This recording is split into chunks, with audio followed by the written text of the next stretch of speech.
존경하는 50만 김포시민 여러분, 김인수 의장님과 동료 의원 여러분, 안녕하십니까? 통진, 양촌, 대곳, 월곶, 화성, 5개 읍면과 고래동을 지역구로 두고 있는 백왕민 의원입니다.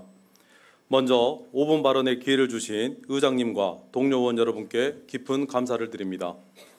시행착오는 목표에 도달하는 확실한 방법을 몰라 막연히 시행과 착오를 되풀이하는 일을 말합니다. 대부분의 사람들이 어떤 일을 해내고 싶지만 그것을 해내는 확실한 방법을 모를 때 막연한 생각으로 그냥 한번 시도해보기 마련입니다. 그리고 그 시도가 실패를 하게 되면 다른 방법을 찾아 시도해보고 그 시도가 성공하게 되면 같은 방법을 통해 그 목표를 보다 쉽고 빠르게 달성하게 됩니다. 그래서 시행착오는 어떤 면에서 실패를 줄일 수 있는 좋은 교훈이 되기도 합니다. 청년층에게 시행착오는 실패라기보다 오히려 성공에 한 발 더 다가서는 방법 중 하나일 수 있습니다. 많은 경험을 통해 내가 좋아하는 것과 내가 잘하는 것을 계속 되돌아보고 그 교집합을 찾아보는 노력, 즉 시행착오를 겪어봄으로써 더 나은 해결 방법을 모색할 수 있을 것입니다. 하지만 전제 조건이 있습니다. 시행착오가 어느 면에서 청년층의 특권인 것은 그들이 시행착오 후에 그것을 바로잡을 시간이 충분하기 때문입니다. 그래서 시행착오를 시정에 대입하는 순간 그 의미가 달라집니다. 수많은 시민들을 위한 시정에서의 시행착오는 행정력의 낭비는 물론이거니와 행정의 누소와 불신으로 시민들에게 막대한 피해를 가져다 주게 됩니다. 김포시는 얼마 전 김포 골드라인의 혼잡 해결 방안으로 서울시에 수륙 양용버스 도입을 제안해 전국적 유명세를 탄 적이 있습니다. 온라인 커뮤니티 등에는 한강 얼어붙으면 썰매 태워주냐, 수륙 양용 테마파크 사파리냐 등 조소와 비난이 잇따랐고 결국 이 제안은 4일 만에 없던 일로 끝나버렸습니다. 이미 2017년에 서울시가 수륙 양용 버스에 대한 타당성 조사를 했으나 경제적 타당성이 부족하다는 결론이 나왔고 실현 가능성 또한 적다는 의견이 당시에도 제기됐었습니다. 그럼에도 불구하고 충분한 검토 없이 제시됐던 수륙 양용버스 제안은 중앙정부마저도 실효성 없는 전시행정에 가깝다고 말할 정도였습니다. 이 일로 남은 것은 전국적인 망신과 더불어 지방정부의 행정이 어설픈 아마추어리즘으로 추진될 때 그 피해는 결국 시민에게 전가될 수밖에 없다는 뼈아픈 교훈뿐이었습니다. 이뿐만이 아닙니다. 김포 골드라인의 대한교통수당원으로 제시된 70번 버스 이용객에는 요금을 지원한다는 내용이 언론을 통해 나왔습니다. 김포 골드라인 혼잡도를 낮추려고 이 노선의 운행 횟수를 늘렸음에도 철도 승객 분산 효과가 크지 않자 고육지책으로 버스 요금 지원을 해결 방안으로 내놓았습니다.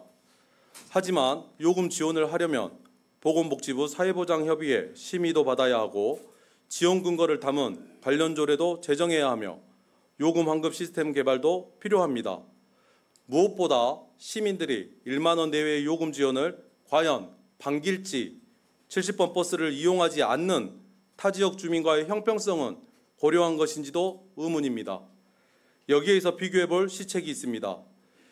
김포시는 지역경제의 활력소가 되었던 그리고 시민들의 만족도가 높았던 김포페이의 지원액을 예산 부족을 이유로 대폭 축소했습니다. 지난 4월과 5월 김포페이 사용 인센티브 지급은 3일 만에 예산 소진으로 중단되었고 2월과 3월에도 각각 8일과 4일 만에 지급을 멈추는 등 올해 들어 매월 같은 일이 반복되고 있습니다. 김포페이 인센티브 지급은 예산 부족으로 축소하면서 한편으로는 막대한 예산이 소요될 버스 요금 지원은 어떻게 가능하다는 것인지 검토는 충분히 한 것인지 이 또한 우리에게 합리적인 의구심을 갖게 만듭니다. 장기동 문화예술회관 건립 문제는 어떻습니까? 사업비에 대한 부담을 이유로 중단됐던 장기동 문화예술회관 건립 사업은 어느 날 갑자기 시내폴리스 부지로 변경된다는 보도가 나왔습니다. 하지만 김병수 시장이 이를 부인하고 원안대로 추진한다고 하니 천만다행입니다만 재정 부담을 사업 추진의 가장 큰 걸림돌이라 했던 시가 이제 와서는 시내폴리스에도 음악당을 짓겠다고 합니다. 재정 형편이 어렵다던 시가 그래도 시네폴리스에 추가로 음악당을 짓는다니 문화적 수혜 범위가 넓어지는 바람직한 일이긴 하나 그 건립 비용은 도대체 어디서 어떻게 충당하겠다는 것인지 지금 시점에선 쉽게 이해가 되질 않습니다. 지난 4월 2023 전국 기초단체장 공약 실천 계획에 대한 평가 결과 발표가 있었습니다. 국내 유일 기초단체장 공약평가 기관인 매니페스토 실천본부의 공약 이행도 등 평가 결과에 따르면 합산 총점이 90점을 넘어 SA 등급을 받은 지자체가 51곳, 80점을 넘어 A 등급을 받은 지자체가 65곳이었지만 김포시는 이에 포함되지 못했습니다.